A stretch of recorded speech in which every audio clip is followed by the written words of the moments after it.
स्वामी भक्तांनो, स्वागत आहे तुमचे आपल्या मराठमोळ्या स्वामी समर्थ भक्ती या यूट्यूब चॅनलवर।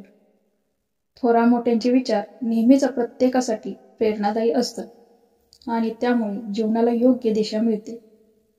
तर आज आपण भगवान श्रीकृष्णांचे उपदेश ऐकणार आहोत। प्रत्येकामध्ये आपली ताकद व आपली कमजोरी असते।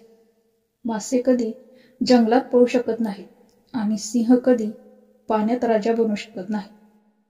त्यामुळे प्रत्येकाला महत्त्व दिले पाहिजे। कर्म करत राहा, फळाची अपेक्षा करू नका।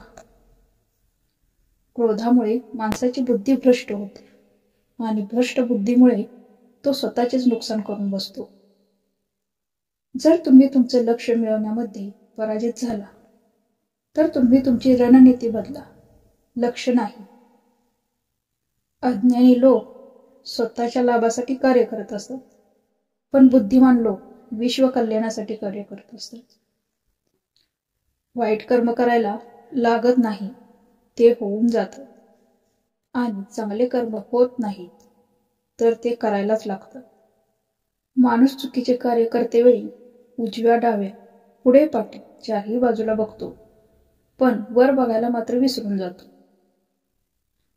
तुमच्या मनाला जर तुमच्या ताब्यात केले नाही तर ते एखाद्या शत्रूप्रमाणे काम करायला लागेल।